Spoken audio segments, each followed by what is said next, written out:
Good morning, everyone. Welcome to today's Mayoral Forum on Hunger, Poverty, and Food Policy.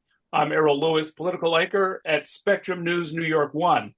This event is being hosted by over a dozen respected hunger, food, economic, and poverty groups throughout New York City, including the CUNY Urban Food Policy Institute, United Way of New York City, Hunger Free America, Equity Advocates, Food Bank for New York City, City Harvest, Feeding New York State, Community Service Society, and Community Food Advocates.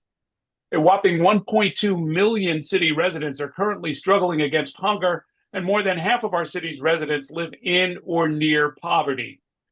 This morning, we're going to hear from four of the candidates for mayor, including Michael Blake and Zelnor Myrie, Scott Stringer, and Brad Lander, and we'll give them each an opportunity to lay out their plans to address hunger, poverty, and nutrition in New York City. As a quick note, we are providing interpretation of this event in Spanish. To access that service, click on the globe interpretation icon at the bottom of your screen, select and click on your preferred language. We will also have ASL interpretation available throughout the event. You also have the option to enable live transcription of the event at any time. We're going to say good morning now to the first of our candidates, and that is Michael Blake, former assemblyman from the Bronx, and an activist in many, many different spheres, and we're very glad to have him with us. Good morning, Michael. Errol, always good to see you, brother. Appreciate you, and good morning, everybody. Absolutely. Let's get started. Nearly 1 out of every 5 children in New York City experiences food insecurity, including almost 1/3 of children in the Bronx who are food insecure. But New York has the lowest level of school breakfast participation of any big city in America. We lag behind Los Angeles, Chicago, Houston, and other systems. Here's a question that was submitted by Rustin Willingham. He's an 8th grader attending IS 318. And he asked, quote, I've read that the federal government might give less money for school lunches, and it could become harder for some kids to qualify for free meals. What will you do to make sure all kids in New York City can still get the meals they need? Well, I'm glad Rustin is not running against me for mayor if he's asking that question as an 8th grader right there. And so, first, to everyone on the line, again, grateful for you taking the time. This is very personal for me in multiple degrees. Many of you know I've talked about our journey of our family. Mama overcame homelessness in Jamaica, sold dinners to pay rent here in the Bronx itself. And too often, when a child is hungry, they are unable to focus. And we have not been serious about providing enough funding and consistency and support in addressing this current crisis, which would only be exacerbated by what's happening with the federal government. It's the reason why, Errol, to your question, there's specific things we need to do. First, we have to, from the city budget, as well as in partnership with philanthropy, substantially increase the allocations that will be determined so that we can ensure that more of our children have food to eat, not just during the school day, but throughout the day, because hunger does not stop when someone leaves from the classroom. Second, we have to be much more thoughtful on ensuring that we're not having students eating too early in the day, which is increasing that gap in large part because of co-locations and lack of space, and which we have to identify more space to address that challenge. Third, we need to elevate the programs that are doing great work to this regard. And as a Bronxite, I have to shout out Green Bronx Machine and what Steve Ritz and Lizette Ritz and Michaela and their entire team are doing, because that would allow us to make sure that we're providing more food and more resources to students, to families in the face of what has been happening in these challenges. And then fourth, when people ask, how do we pay for this? And I'll be continual throughout this answer throughout this conversation. The reallocation of city budget funds, in particular, you have $1.4 billion of NYPD overtime that could be and should be going to programs such as this. A focus around a vacant apartment tax, which that by itself can generate about $400 million for individuals not living in New York City. And then equally reclaiming back unclaimed fees and fines would allow us to bring back close to $2 billion. Those are just some examples on how we can increase the funding to ensure that our children are eating. There should be no child that is hungry and is wondering about how to have access to meals, regardless of what's happening in DC. I will be a mayor that can make sure that we're addressing the problem here in our schools and actually advance it to be culturally relevant, the food that's being provided as well. Okay. Let me move on. There's a perennial problem that we deal with here in New York, which is nonprofits being forced to wait for months or even years to get paid by the city after providing services. We've even seen some agencies forced to cut staff or close their doors because of delayed payments. What will you do as mayor to cut through the red tape and ensure that social service contractors are treated fairly and paid timely? So we have this dynamic that is one of the overarching critical issues of what are we doing to ensure that our nonprofits are being paid upfront, on time, and consistently. It's one thing, Errol, if we were talking about the funds not being there, but that's not the issue here. We're actually talking about funds that are actually there for the city government, and the delays are in large part because someone says you did not submit a receipt correctly. You did not utilize the passport system correctly. You did not actually fill out this paperwork correctly. City government should be helping nonprofits to get the funding that they've already won. It is simply unfair that you are being asked not just to do the work up front, but in large part to be reimbursed for work down the line. So that you have two different dynamics that must be addressed. When I am mayor, I'm very clear about this. First, we have to be granting out to our nonprofits, especially the ones that are doing the work when it comes to helping our children. Second, we have to change the process so that passport and other mechanisms for submitting paperwork are easier and far more efficient for you because you should be spending your time helping families, not filling out paperwork. And then lastly, we have to change what is happening in which you have attendance rates and other elements incorrectly being assessed by the city. You saw this with Nuestros Niños and Grand Street Settlement out in Brooklyn, where they're potentially going to have to close their doors because of attendance rates that were inaccurately being assessed by the city. And so nonprofits, for everyone that is listening, it is our responsibility to ensure that you are not getting reimbursed for the work down the line on delayed payments, that you are getting paid up front for the work because the funding is there. It should not be because someone else is not doing their job that you are being hurt in doing your own. Okay. When it comes to zoning decisions, New York tends to make food an afterthought. We often design new streets or neighborhoods and then run from behind to add delivery hubs, grocery stores, rooftop gardens, and other food infrastructure after the fact. And that includes failing to plan for adequate cafeteria space in new schools. Will you, as mayor, build food provision into the city planning process? And if so, how would you do that? Absolutely. It's almost as if I knew this question was coming because you heard me talking about the challenges in schools earlier. Uh, this is something that would be paramount to my administration. First, look at what I did during COVID.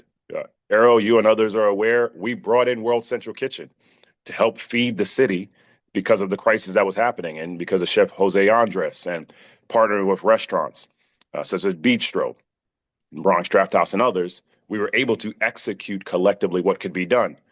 That's relevant to the question because it was clear that the city was not thinking about food as a necessity when thinking through the crisis at hand. And so similarly, we're seeing that right now when it comes to development and expansions that are happening across the city, that we're not being attentive of how are you ensuring on the front end of the design process, not as an afterthought to make sure a deal gets done, that healthy food, food in excess for the families, not just the students, and culturally relevant food provided by culturally relevant and connected vendors in the community is a part of the process throughout. We can be intentional around this. In the same way, someone has to demonstrate to you how they're addressing affordability. They have to be able to demonstrate to you how they're providing food to our communities. It is one of the reasons why, Errol, I have said throughout that we have to have local median income because area median income is not working, for us to also implement what was passed 2 years ago. 81% of New Yorkers voted for the true cost of living. That is relevant to the question because it would allow us to fully understand the totality of the expenses, including food and meals for communities, so that as we are developing new schools and creating more spaces and identifying new buildings and programs, we will understand not only the food deserts that are existing, but how to be intentional on addressing it on the front end. So the totality of the question is yes, bringing you as partners to the table to be a part of the design and execution process, making sure children and family and program providers are a part of this because you are aware of who are the entities that actually understand what makes sense in these communities. And lastly, being clear that in order to do this and do this well, that you have to embrace our immigrant communities, Latino, Caribbean, African, Asian, et cetera. It is impossible for us to effectively have a food program where, yes, you are creating more spaces and not being driven out because of co-locations, but you're also welcoming communities so that we are fully ensuring that our families have the opportunities to eat the meals that they so desire and need to. This is actually the last of the question, Errol. It's also us being attentive around the sensitivities of our communities as well. For our Muslim brothers and sisters who are looking for opportunities to have time for prayer, to break in the middle of the day and otherwise, that's just another final example on how we could design better on the front end rather than waiting on the back end. Okay, thank you. 4 years ago, Mayor Adams ran on a promise to create a one-stop digital platform so that applicants for social services would not have to provide the same information over and over to different agencies. That dream has largely remained unrealized. Although Access HRA shows some promise, it is still easier to apply for a credit card or mortgage within minutes on a smartphone than for needy families to get basic services. Talk about why you think this hurdle exists and what you would do as mayor to fix it. You need a mayor that's focused on you and not focused on himself, and that's what's been happening. And to this degree, I would ask everyone to look at my track record of utilizing technology for good, and that's what I would implement as mayor. You can use your phone to track a meal, to book a flight, to determine even if you lost a device somewhere. But right now, we're not utilizing it to help you get the services that you need. I'd be very intentional around a technology for good approach where every New Yorker is able to submit and track the requests they are having in real time. If you could do that for a mail package, if you could do that for sensitive information, if you could do that with your banking, why would we not be able to do that when it comes to the services rendered to you? And that means that we are bringing in excellent partners who excel at this, whether it be a National Gem Consortium or an Adventure or a TechFin. We have plenty of examples of collaborative partners to work with to execute this well. To success standpoint, I did this when we created the My Brother's Keeper program, which is still the only state in the country to have that. Relevant to the question because we wanted it to be easier for school districts to better understand what of the services available to you and the vendors available to you to execute on said programs.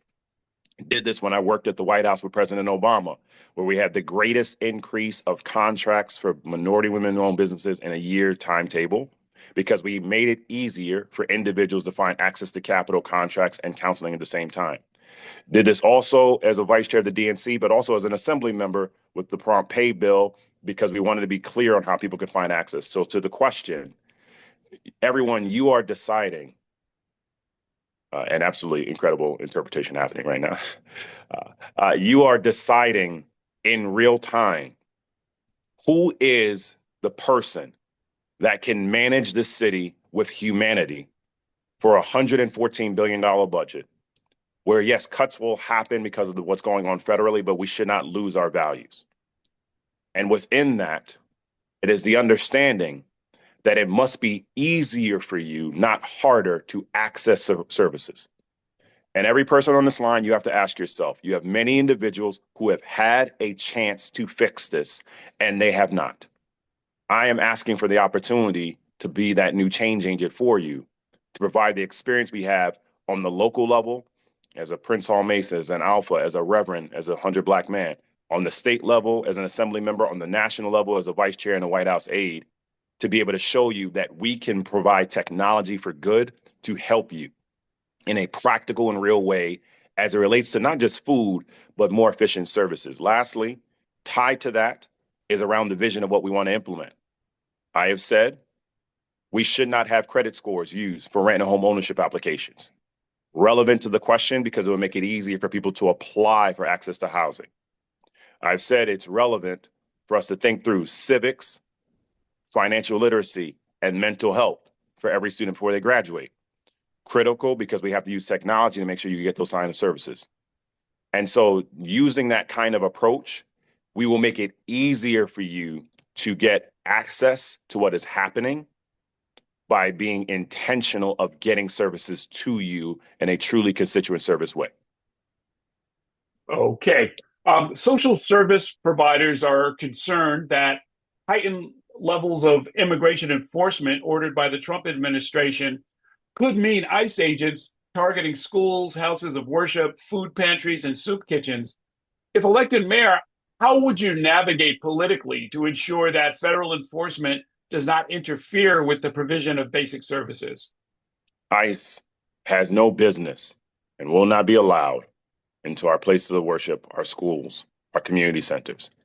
The only reason is if there is a signed judicial warrant where clear cause has been demonstrated, as opposed to collaborating with an authoritarian regime in Trump and Elon and others.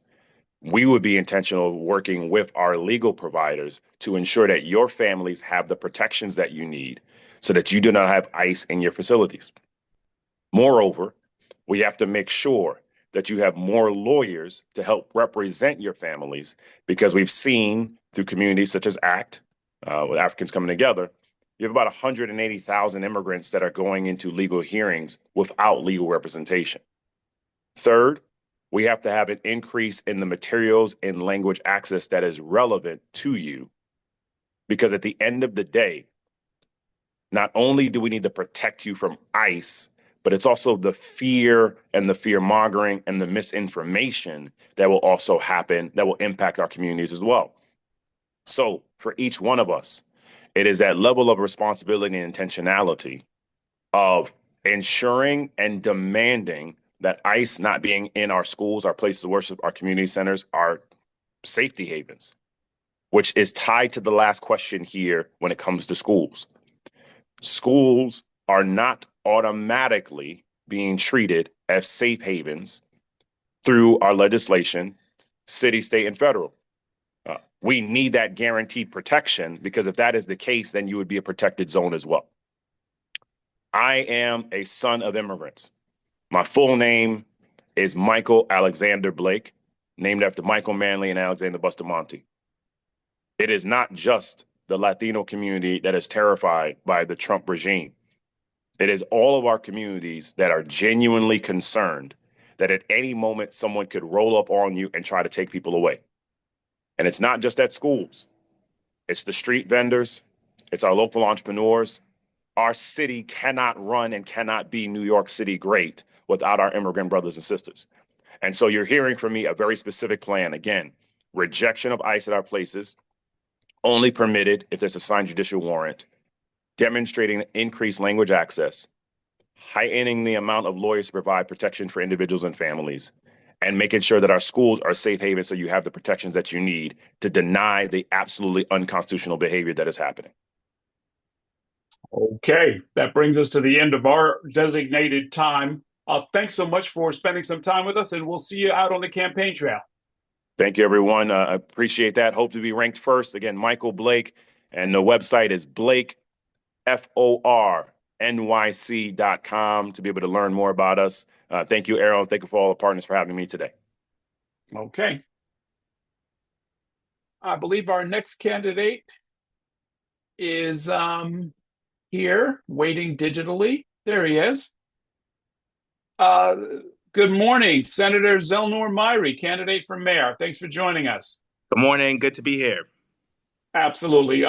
Nearly one out of every five children in New York City is experiencing food insecurity. That includes almost one third of the kids in the Bronx. But New York has the lowest level of school breakfast participation of any big city in America. So this first question actually comes from an eighth grader. Ralston Willingham attends IS 318. And his question is, I'm reading verbatim here. I've read that the federal government might give less money for school lunches, and it could become harder for some kids to qualify for free meals. What will you do to make sure all kids in New York City can still get the meals they need? Thank you, Errol, for hosting, all of you for attending, and thank you to the eighth grader for the question. I'm actually coming to all of you live Albany, New York, another extender because we don't have a budget.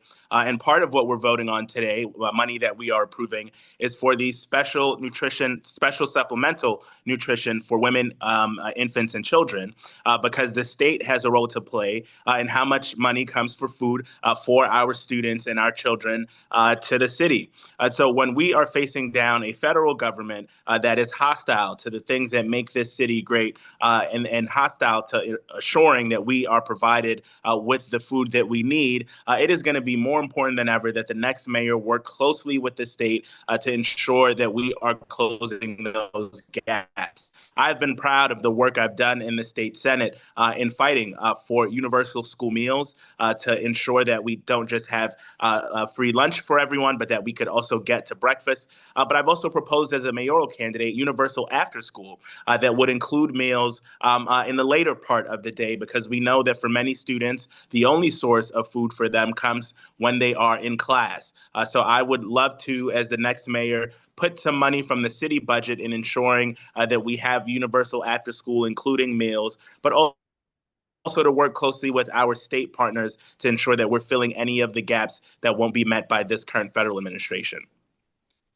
The provision of meals after school, and if it's as universal and broad as you're suggesting, could be quite expensive. What is your plan to pay for the universal after school, especially the meal portion? Yeah, so we have in this city money that is owed to us that has not been audited, has not been gone after by our Office of Management and Budget. I'd like to hire more auditors for that department so we can go after money that is owed to us, whether it is business tax or otherwise. There have been independent studies done by the Independent Budget Office that says if we hire a requisite amount of inspectors, that there are hundreds of millions of dollars that could come back to the city, and that's without raising a single tax. I also think we have opportunities in our Economic Development Corporation where they have surpluses at the end of the year, but are not required to hand those surpluses over to the general fund. I think that there are opportunities for us there to get some money to help with this meal provision. And we also have opportunities in savings that we will not be spending on other things. We had been, I think, rightfully investing in the newest New Yorkers that had been arriving over the past 3 years. We have seen a slowdown of those arrivals. A lot of the money that was housed in the Department of Homeless Services, hundreds of millions of dollars that will no longer be spent there, could also help us get universal after school. Okay. The city has a perennial problem of nonprofits being forced to wait for months or even years to get paid by the city after providing services. We have even seen some agencies forced to cut staff or close their doors because of delayed payments. What will you do as mayor to cut through the red tape and ensure that social service contractors are treated fairly and paid timely? This has been a shameful pattern, not just in this administration, but in administrations prior, where the people doing the most challenging work in this city are paid very late or not paid at all, and to the tunes of hundreds of millions of dollars that they are owed. I think first the city has to have some penalty system when they are not paying people back on time. When if you are a regular consumer and you don't pay things back, there are penalties for that and consequences for that. The city should not be absolved of that same mechanism. I also think that there are some things we can do to amend our charter to allow for upfront payments up to small grants of about $50,000 that don't have to go through the red tape, and it can give smaller organizations organizations the lifeblood that they need to continue with payroll. I'd like to impanel a blue ribbon commission to examine all of our contracting to see what the status is on day one. And I'd like to be more transparent about where we are in payments to all of our social service organizations. New Yorkers should be able to go on a website and see what is owed and what has been paid. We're talking about the people that do some of the most difficult work in our city, yet sometimes the people that they're serving and the services that they receive, our providers and the people that work there have to get off of work at 5 p.m. and get online to receive benefits because they're not being paid in a proper fashion.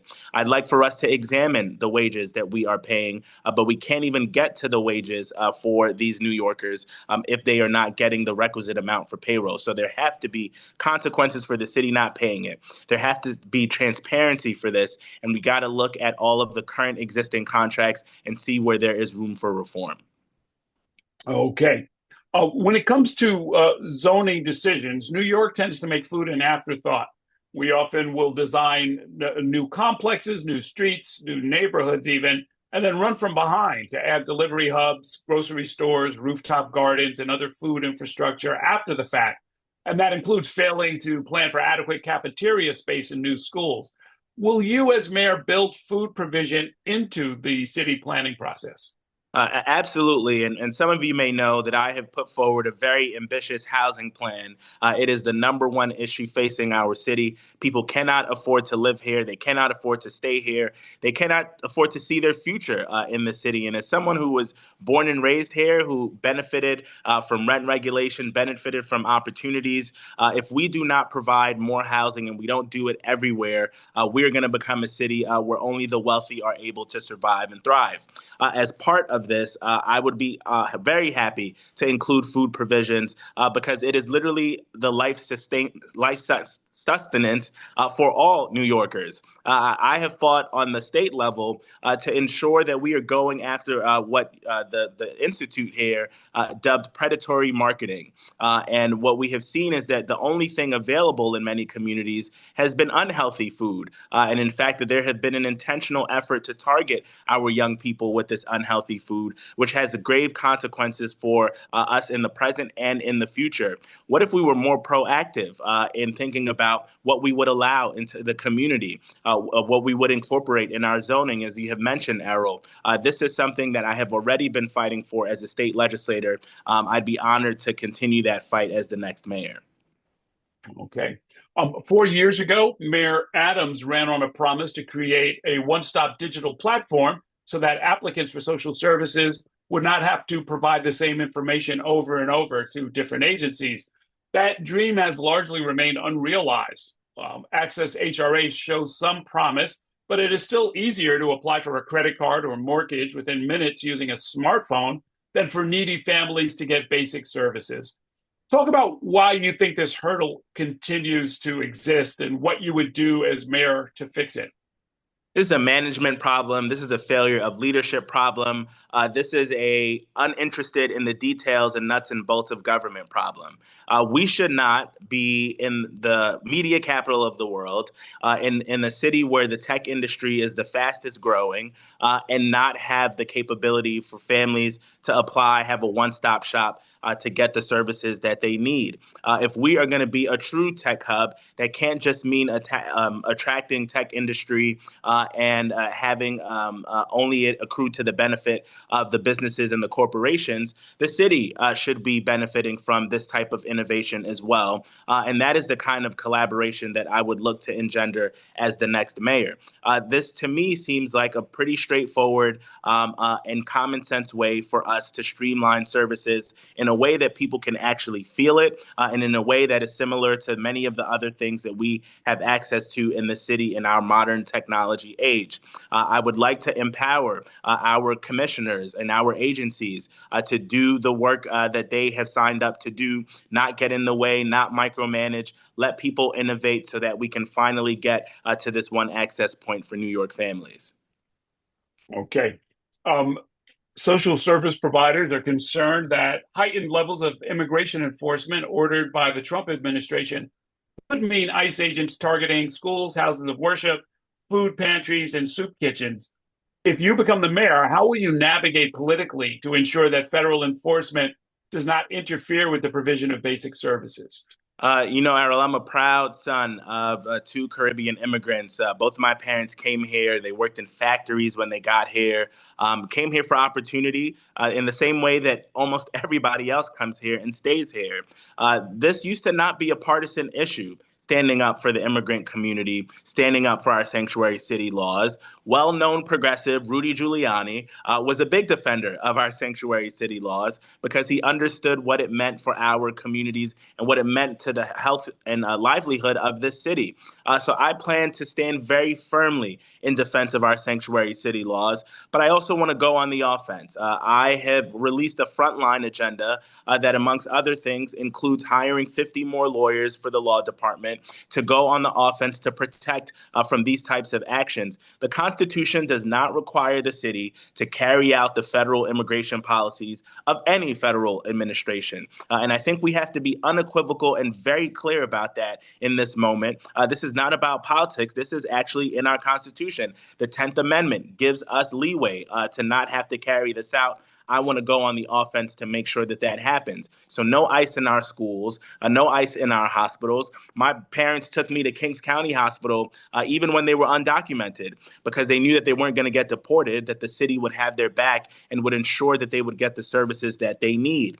This is a public safety issue. This is a health issue. All of the quality of life issues. If we do not stand up for this community, if we do not go on the offense, it is detrimental for everybody. So I look forward to standing up for this community as mayor. I also have the honor, or depending on your world view, commiseration of being a lawyer. And so I would be very, very active in that regard in standing up for our people.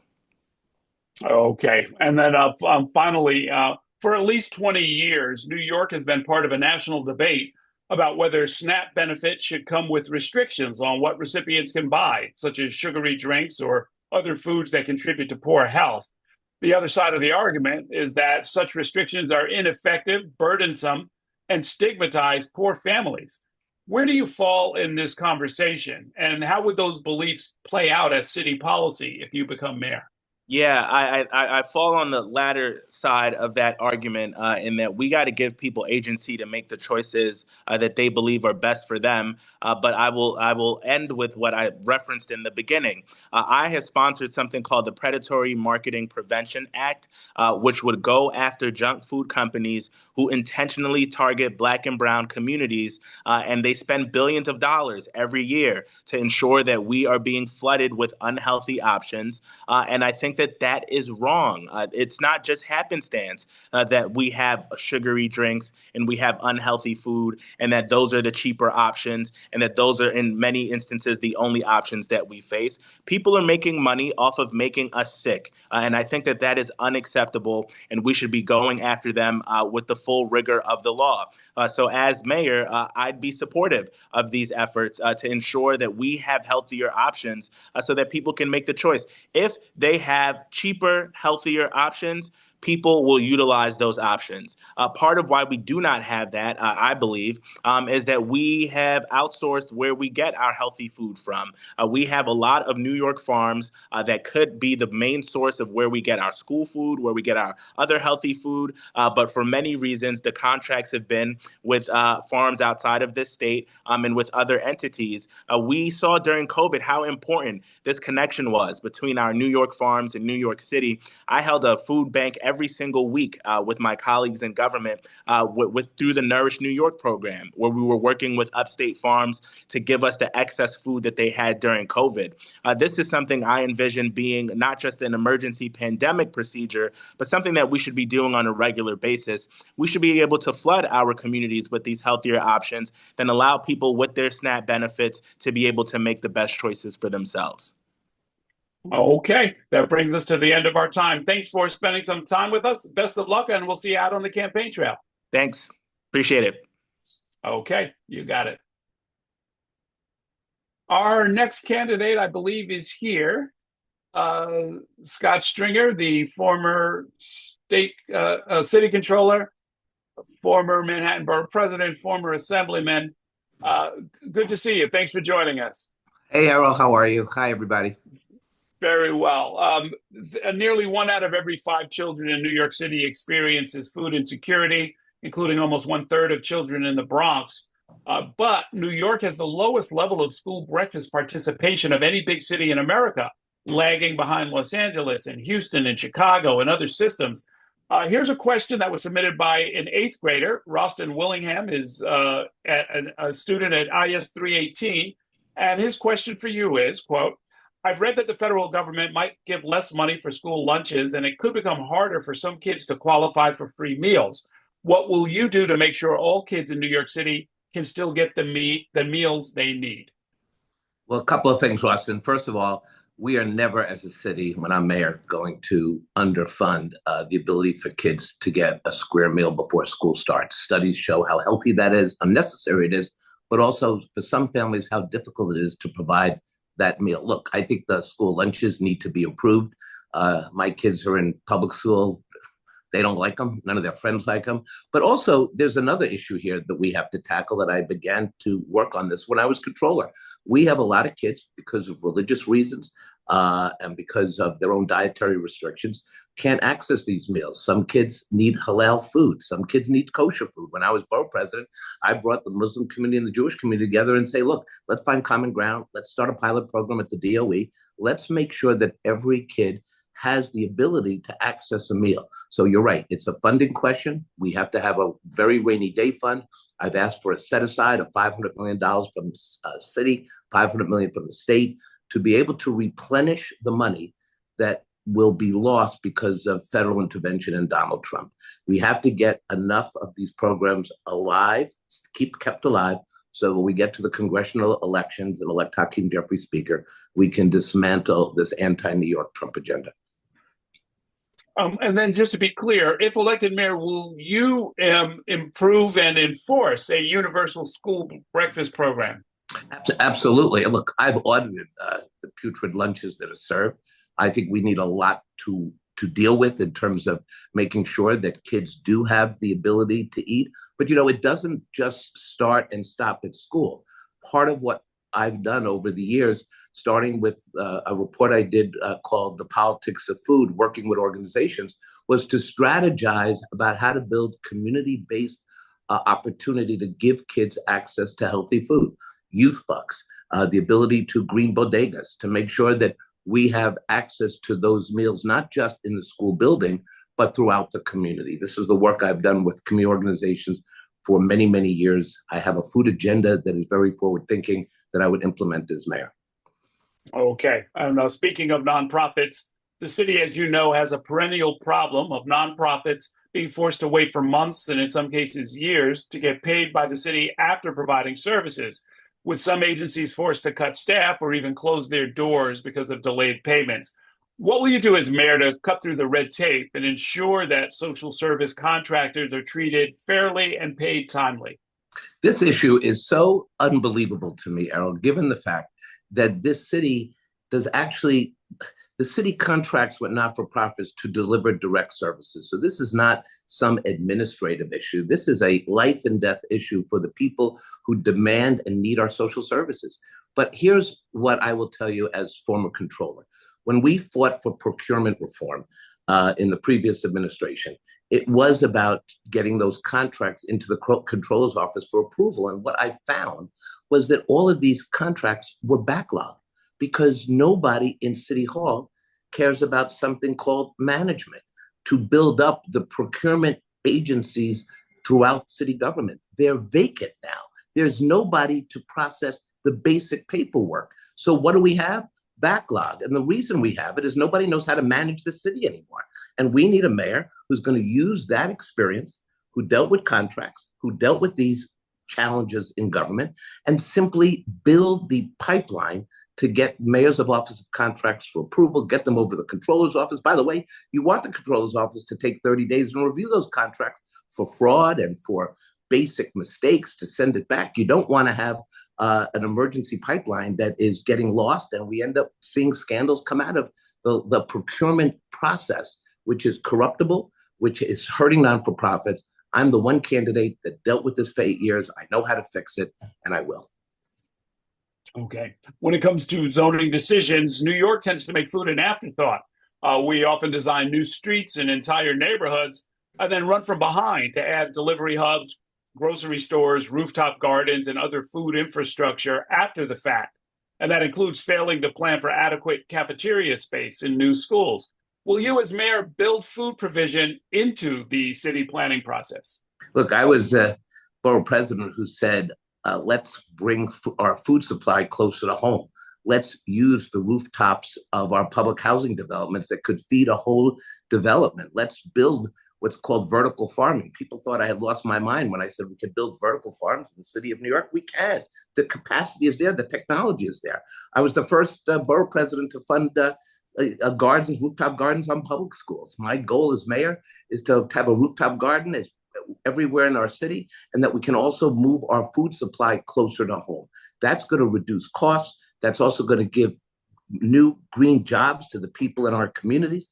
This is a plan that I think, if we actually got this going, would change the health and welfare of our people, but would also create all new jobs and economic development in communities. You know, Errol, when I went to East Harlem with a plan called Go Green East Harlem to work with communities and ask them how we can best help reduce asthma and obesity, what the community came back to me and said, listen to us.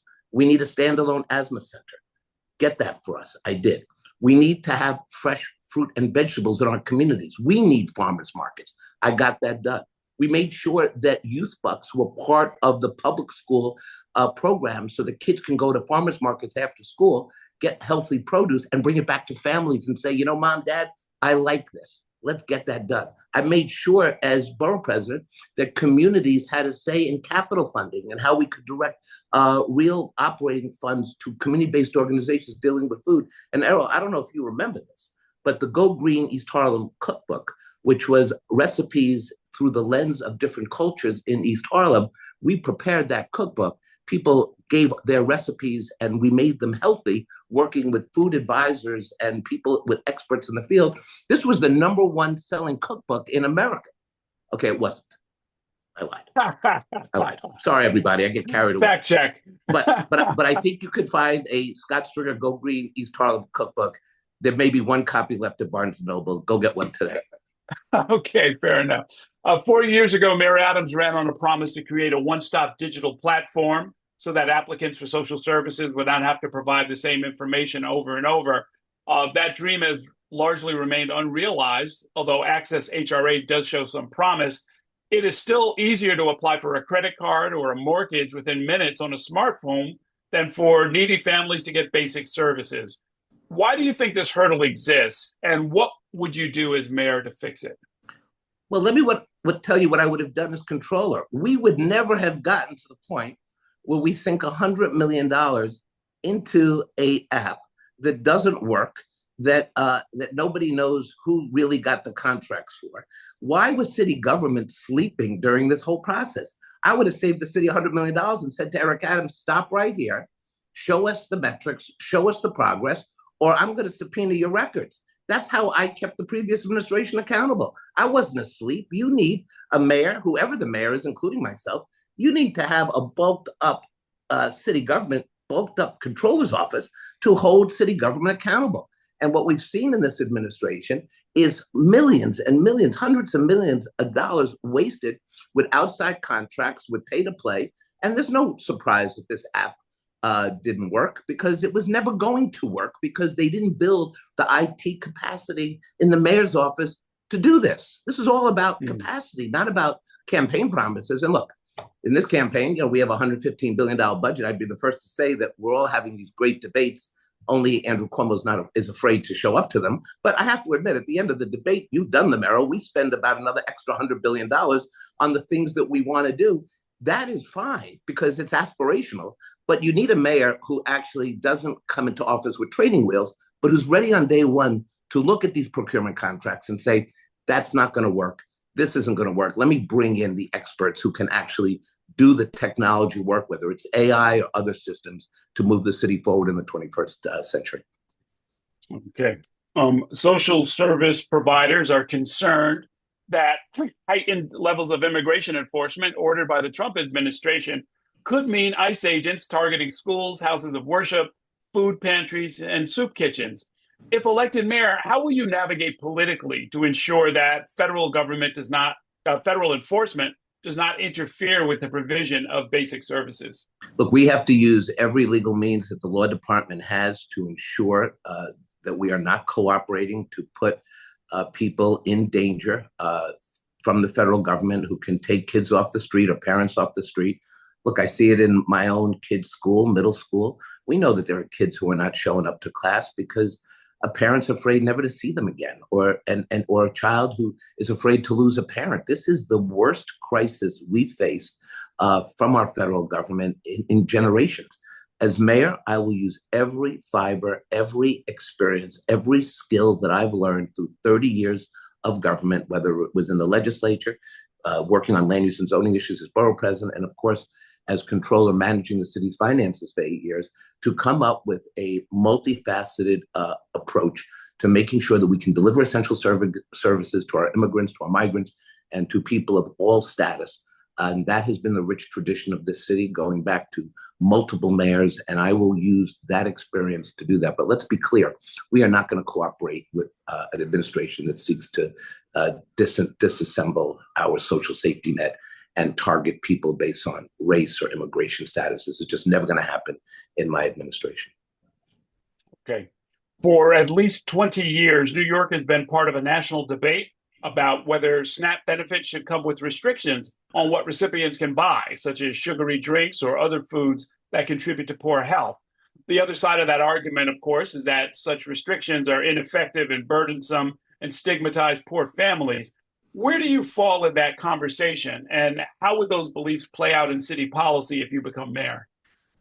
To your point, I think that we have to recognize that absent a full, healthy food agenda for this city, farmers markets, green initiatives, vertical farming, farming on rooftops at night, all the avenues and portals of entry for healthy food has to be not just explored, but initiated from the next mayor. You know, we've worked for so many years with community-based organizations while I was in government. The food agenda is laid out. It's clear. You know, I could show you exactly where we should be on day one, so that those choices of a sugary drink will no longer be the only option at the table. Imagine walking into a store in El Barrio or Brownsville or, you know, neighborhoods that are not traditionally invested in, and seeing a menu of food options. Imagine a Department of Education or a food procurement policy of the city that goes directly to parents and educates people about the real benefits of this. For anyone who has had to struggle on a diet or suffers from obesity, everyone knows that we need to combine medical with health and prevention. We do not have a coherent food policy emanating out of City Hall to deal with these issues. Yes, $100 million app, that was fun. You know, food policy here and there, that's okay.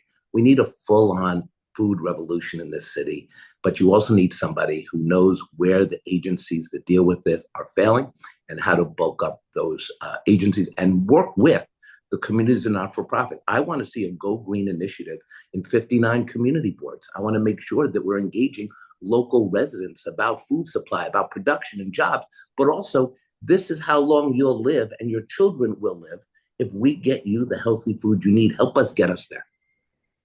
Well, look, that some of that will entail some political battles, I imagine. You and some of your predecessors in this discussion this morning have pointed out that there are companies that make a lot of money by selling unhealthy food, and in some cases even targeting it to certain populations. But what if that starts to include not just corporations, but even, you know, say bodegas, small grocers, others that use tough marketing tactics as well as big markups to do things that are really quite detrimental to the kind of food policy that you've laid out? Are those fights you're willing to have? Okay, I think there's a desire, because I've talked to bodega owners. We work with them during our Go Green East Harlem initiative in El Barrio, Go Green East Harlem on the Lower East Side, Go Green East Harlem in Washington Heights. Look, they have their own challenges in terms of the fact that healthy food costs more. Fresh produce costs more. So what are the initiatives we're going to embark on to work with the small business community to get them the fair markup that they need to stay in business? The other thing is when you start pushing fresh produce and healthy food and educating people in the community, they then go into the small owner and says, I need fresh vegetables. I need this for my child. And you know what happens in business? You find a way to do that. So there's two entry points here. One, let's have a real conversation with our bodega owners, with our small business owners. Let's talk about the challenges they have day to day to meet their demands with the food companies. But then also let's create demand in the neighborhoods, right? And that is something that we can only do by having a community-based approach. And look, yes, I want to sue the big food companies. Yes, they're poisoning our kids. Yes, they are. But I'm running for mayor, right? I'm not running for president, and I'm not running to be the Speaker of the House. I'm running because I look at our children and I say I can help them through strategy, through conversation, but also through bold initiatives. And that's where I'm going to focus, certainly in the first few years of my mayoral term. Okay. While New York is surrounded by bodies of water, our city has a shortage of water fountains and hydration stations. How would you, as mayor, improve access to clean, non-bottled water? Well, this is the in the weeds work that a mayor and DEP and other agencies have to do, including the Parks Department. How many times have we gone to a park with our kids and we pushed the water fountain at 100 degrees and it doesn't work? So part of this is looking and investigating why that hasn't happened. I don't think I actually audited that as controller, but I will as mayor, working with the new controller to get an assessment of what's broken there. We see the broken bathrooms in our parks and in our daily lives around the city.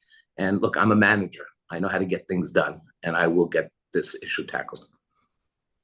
I want to go back to something we talked about before, which is the idea of a one-stop digital platform for social service in particular. I'm struck by the fact that the My Chart system, those of us who have used it for our personal health know what it is. I can pull it up on my phone, and it's got, it talks across different institutions, including city hospitals. It seems to me we almost already have some of the infrastructure that was talked about as far as a place for people to do one stop. Would adding on to that existing system, which again I think includes all of the hospitals, or at least some of the bigger ones in the public system, would that be a good place to start, do you think? Listen, I think you're right on this, Errol, and I'm glad you're raising this, because the real question that I think we have to answer is what went wrong here that the city sunk $100 million into a platform that 4 years later is not working, when all you really had to do was talk to the IT consultants and the people who built systems that are helping us consolidate medical records, appointments, and why are we lagging behind this? But I would say to you that part of what I bring to this mayoral debate and to City Hall, if I'm successful, is a real understanding of how to root out the waste, the fraud, the challenges in the agencies. My sense to you is that we may be halfway there, but we're never going to get there if we don't build capacity in our city agencies. Part of what I try to say to people about being mayor is you also have to say something honest to the voters of the city. You have to tell people what you don't know, because there's no school for mayor. You know this, Errol. You've interviewed all of us. You know where we're good, where we need a learning curve. Truth is, being mayor is about building capacity in city government. When we divested $4 billion from fossil fuel, or divested from gun manufacturers, or divested from private prisons in the pension fund, and still had a 9% rate of return, I got to be honest with you, it wasn't me. It was the fact that I could build trust with the trustees and build an infrastructure to take on these real issues. And that's what we need in a mayor, somebody who is not afraid of bringing in the best and the brightest, people who you may never know, may never have met, probably people who didn't even support you, and build a government that's reformed and honest and can tackle these issues. One thing you mentioned earlier is that there simply weren't people around to process a lot of the contracts and other sort of basic necessities that social service agencies rely on. My general impression is that the shortages, severe shortages of people just doing the work inside of city agencies was first noticed, or at least it hit the headlines and came to my attention after the height of the pandemic. But you were in government all through that time. Is this a long-standing problem, getting people to join city service and remain there, or is this something new that has really come about since the work from home revolution and other after effects of the pandemic? No question the pandemic exacerbated people wanting and willing to work from home, but the procurement challenges inside city government were all there way before. Mayors and commissioners stopped prioritizing procurement because you can't put it on Twitter. No one's ever going to dedicate a march down Fifth Avenue saying, go procurement. It's a very inside piece of work that City Hall does. But if you don't understand it, you can't fix it. What I would do is go agency by agency, assess the procurement capacity of agencies, and move those contracts.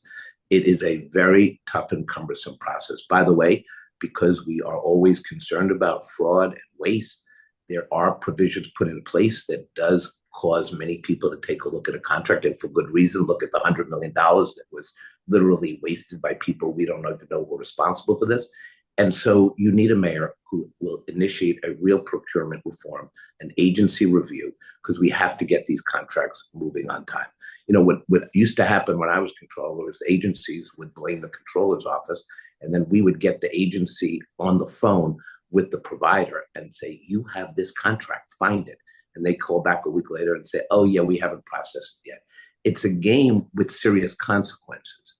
But a mayor who is committed to getting those contracts through the process will not only save the city billions, but it will protect our social service infrastructure. And I'm committed to doing that. But it started way before, an answer to your question. Is there a technical fix there along the lines of allowing, I'm thinking of something analogous to the design build process, that in a brick and mortar construction and infrastructure context enable things to move much quicker if you allow the government and the contractor to sort of basically share information in real time. Well, you could also sort of you should pre-analyze the contract. You could do early contract sharing with the controller's office. You could sort of understand the rules of the road. There is a technology aspect to this. A lot of this is still being done on paper at a time when, you can find your medical records in an app, but if you have to, register a contract with the city, we're dealing in the 1990s, that has to be reformed. But I do think the basic infrastructure here, Errol, to a large extent, is one, an agency that prioritizes moving these contracts, and an agency willing to hire and develop procurement officers who can do this work. And also, there's something about telling the truth about contracts. If you want to give a contract to a friend, you're already late to the game, because the truth is, you got to hide, you got to, move here, get it, look at the different agencies where the contracts have popped. Look at DCAS, which is a very powerful agency, and all the conflicts of interest. So you do need oversight. I would never sacrifice oversight, but you need competence in the agencies, and a mayor who's going to demand during those morning meetings, where are all of you on procurement? Which contracts are being delayed? And by the way, if you're delaying a contract, good. Then there may be a problem. Let's work on that too. I stopped contracts. Listen, I sent contracts back, Errol, that never came back to me, because the administration knew that I knew that what they were doing. And so you need strong leadership there. That's why we should have been all over the Adams administration. I think half of this trouble wouldn't have happened if we had been more oversight on the Adams administration. But this is where we are at the moment. The question is how to make it better. Okay. We went a little over the allocated time, and we thank you for hanging in there with us. Thanks a whole lot. We'll see you out on the campaign trail. Thank you, Errol. Thanks, everybody. Okay.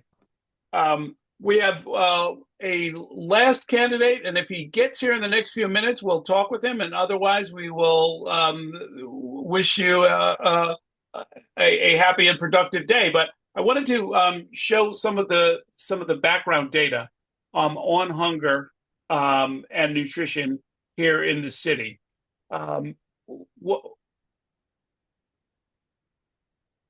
These are some of the stats that I was alluding to during the discussion. We have a city where 1.2 million people are living in food insecure households, 14.3% of the population. The Bronx is the hungriest borough with 19.1% of residents. That's almost 250,000 people living in food secure households. Food insecurity, of course, being measured by surveys in which people say that they're hungry and did not have the resources to get a needed meal. The largest raw number of individuals living in food insecure households, that's over 300,000, is in Queens. These are numbers that sort of span the period since the height of the pandemic between 2021 and 2023.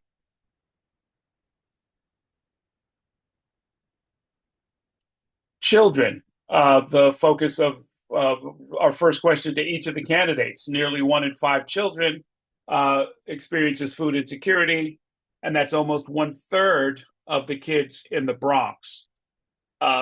This is something that ties directly into the question that was asked of every candidate about whether or not universal school breakfast would be something that they would commit to the way so many other big cities have. New York has not.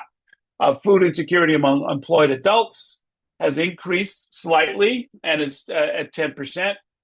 And we still have an issue with making sure that our elders are fed. And I've certainly talked multiple times with the folks who provide Meals on Wheels. It's been tough all the way through. They have funding issues, and the hope of providing more than one meal, as well as providing fresh and not frozen food, is a number of challenges that we're still dealing with. And then that number, again, over 200,000 food insecure older New York residents, and it has increased in the years since the pandemic. Okay, I believe our final candidate is with us now. I'm being told that Brad Lander, the current city controller and former city councilman, is with us now. Thanks for joining us. Thank you so much, Errol. I'm so glad. We do a lot of forums, and every time I'm like, I'm glad there are enough New Yorkers that care about this issue to demand that we get our butts there. And obviously dealing with hunger and poverty is so critical. So thank you very much for the invitation. Yep, there's 200 on the line right now. Yep. Nearly 1 out of every 5 children. We just went through some of the statistics on food insecurity. But New York still has the lowest level of school breakfast participation of any big city in America. We're lagging behind Los Angeles, behind Chicago, behind Houston, and other big city systems. This first question is from Roston Willingham. He's an 8th grader at IS 318, and his question is, I've read that the federal government might give less money for school lunches, and it could become harder for some kids to qualify for free meals. What will you do to make sure all the kids in New York City can still get the meals they need? Yeah. Thank you, Roston, for the question. One very important thing I was happy to be a part of was making it so that New York City has universal free meals, so you don't have to qualify. Every single New York City school kid is eligible for both free breakfast and free lunch. And that's part of like reducing the stigma, making sure that there's no paperwork barriers. And then the things we can do are just to make it more fun to participate. So, I think obviously some people show up because they are eager for the breakfast. But when I've enjoyed, things that are at school early, it's because there's something else fun going on. There's a music activity or an art activity or a family activity and something that everybody kind of likes to participate in. You don't have to do those every day.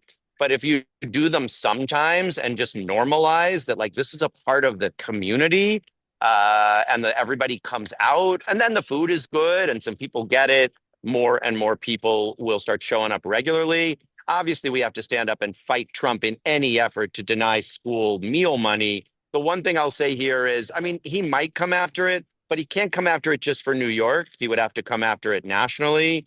And, kids need their school meals in Alabama and, whatever, all the red states as well. So I believe it's possible to build a coalition that fights to keep that money, and that our work in New York is to make sure more people take advantage of it. In addition to the sort of the fun Yeah. factor, in many cases we've seen principals or custodial staff, in effect, exercise a veto on providing a universal breakfast. If elected mayor, would you maybe step up in order, or even use the word enforce a universal school breakfast program? Yes, I would. I mean, it's going to be very important to me and to whatever schools chancellor I pick, and it is going to be a directive to the schools to participate. And look, one important element is allowing for breakfast in the classrooms where that's what makes sense. I like those like events where it's in the cafeteria and it's fun and a lot of people are there. But in a lot of cases, a lot of days, that's just not going to work, and you have to let it be in the classroom. I understand why teachers are not always excited about that, because they're ready to get going and start teaching, and you got to clean up. And in the little grades, that could be a mess. But it's more important in the younger grades. So, that means working with the custodial staff and understanding just why it's so important. Yeah, it's like a little extra cleanup, but you're helping kids get the nutrition that they need to be able to learn and thrive. So, absolutely. Okay. The city has a perennial problem you and I have talked about before, of nonprofits being forced to wait for months and in some cases years to get paid after providing services. That's forced some agencies to cut staff or even close their doors. What will you do as mayor to cut through the red tape and ensure that social service contractors are treated fairly and paid timely? Yeah. So I'm pleased to say I'm the one candidate who's delivered on this already. My office is the last step in the process. And we have a deadline. The charter prescribes that once the city, the administration, after what tends to be an 8, 10, 12-month process, finally gets us the contract, we have 30 days to register it. And my office has improved the time by 37%. Our average registration is 17 days. When it's an emergency, we turn it around in a couple of days. And we have done over 70,000 contracts, and we've never gone beyond the 30-day deadline. That's the value of a deadline, but we are the only ones in the current system who have it. So I have been clear that when I'm mayor, and we could do it by local law, but I'll do it by executive order. If it's not done by local law, every agency, whether that's the contracting agency like Department of Education or whoever it is, and then every oversight agency like OMB and Mayor's Office of Contracts and the Law Department, will have a deadline they have to deliver those contracts by. And then they can say, look, here's the resources we need to hit that deadline. With the same model we've used in the controller's office to get our time from 30 days down to 17, we can cut the city contracting process. I propose that the city do that with a tool called ContractStat that Mayor Adams agreed to and then has completely failed to deliver. It'll be a top priority of my administration. In improving the processing of contracts, did that involve bulking up your staff or reallocating staff? Was that a manpower question, or was it a technological efficiency strategy? How did you get that done? Yeah, I mean, I hired a new deputy controller, and she brought in a couple of new people to be the leaders of the team, and they reorganized the staff we had, realizing that most contracts can be reviewed pretty quickly, but then a few present more challenges. And so she reorganized the existing team in a couple of divisions that helped us streamline the process. She put in place a new technology tool that just made it possible for her and the leadership to see, where things stand and what teams where they were, and then shift some deployment if you need it. So no, we did not wind up having to hire any new staff. We didn't have to contract out for any new technology. We used in-house technology, and leaders just organized and dedicated. They knew it was important to me. Look, they share the goal too. They meet with a lot of vendors, not just nonprofits, so certainly nonprofits, but MWBEs and other vendors. They get why it matters sometimes to people that are like procurement officers. Their job is like moving along the contracts, and they don't always see the difference in the real world. And I'm pleased, really pleased with what we've been able to do. And that's the same spirit that I'll bring to this work across the administration. Okay. 4 years ago, Mayor Adams ran on a promise to create a one-stop digital platform so that applicants for social services would not have to keep providing the same information to different agencies. That dream has largely remained unrealized, Yeah. although Access HRA shows some promise. But it's still easier to apply for a credit card or even a mortgage using a smartphone than it is for needy families to get basic services. Why do you think this hurdle exists, and what would you do as mayor to fix it? Yeah. My city, NYC, was one of the best promises that Eric Adams made. But unfortunately, delivery has been piss poor. There is a tool there, as you say, and Access HRA is better, but it still doesn't achieve its goal of crossing programs so that if you are eligible for food stamps, you're automatically enrolled if eligible for fair fares and across the programs. Like that was the purpose. And they just did not succeed in doing it. I mean, look, I don't think the mayor talked a lot about technology and obviously like he loves gadgets like the RoboCop, but he hasn't actually had an office of technology focused on driving the projects that matter. I actually talked to one of the people that was the authors of the idea of my city, and they had laid out a whole different plan for how to implement. And unfortunately, given the leadership that was hired, they have just failed to do it. So I'm going to pick this back up. I mean, I think my city is one of the great promises Eric Adams made, and I'm going to deliver on. One thing that I actually think we can take it even a step further that these troubled times with the Trump administration make possible is to do it with what's called a sovereign ID. That's an ID that users themselves get to decide who information is shared with. Now, obviously, you got to be willing to share your income if you want to see if you're income eligible. But some programs like the current city program and even the current state program, which is better than the cities, the data and all those decisions are made by the government. In the model I have for a sovereign ID, those decisions are held by the user. And then that ID you could not only use on all the city platforms, but we could offer it up for businesses in New York City and other technology partners. And I think it could grow in a big way. People are not happy right now with the way the platforms are selling their data, and also collaborating often with the Trump administration. So I think the room to kind of go to my city, I guess I'm going to call it 2.0, although we really still don't yet have my city 1.0, to not only deliver on it, but to explore doing it with a sovereign ID could be a really compelling step forward. Speaking of the Trump administration, social service providers are concerned that heightened immigration enforcement ordered by the administration could mean ICE agents targeting schools and houses of worship and food pantries and soup kitchens. If elected mayor, how would you navigate politically to ensure that federal enforcement does not interfere with the provision of basic services? Yeah, this is so important. I mean, I was proud when I was in the city council to be one of the co-sponsors and vote for the bill. They're strengthening our sanctuary city laws, including not allowing the city to share data like from the NYC ID card or other programs with the federal government or with ICE. And my God, you see why we need that right now, where they're deporting people to torture prisons without due process, where the president himself has said, like, due process is just too much trouble. I mean, once they tell you that, you can't give people's data over. That's why I oppose the ICE, opening an office on Rikers, where someone has been convicted of a serious or violent crime. We cooperate on their deportation, but we can't let the federal government root around in our jails or in our food security programs or in our soup kitchens or in our shelters, knowing that they've just announced an intention to shred due process. So I'll work with our providers. One thing I think that the administration already should have done, and Tish James is actually convening a meeting, maybe it's even today, to help nonprofits who are facing these challenges get some legal advice. I'll do that from City Hall and make sure all our nonprofits are getting support. So if they have questions, we got this demand letter, what should we do? Our lawyers are saying this. We'll provide a lot clearer guidance, both to frontline city staff who might be at the shelters or public hospitals, and to contracted nonprofit staff, the staff of contracted nonprofits at our, food banks and pantries and soup kitchens. Okay. And then finally, for at least 20 years, New York has been part of a national debate about whether SNAP benefits should come with restrictions on what recipients can buy, such as sugary drinks or other foods that contribute to poor health.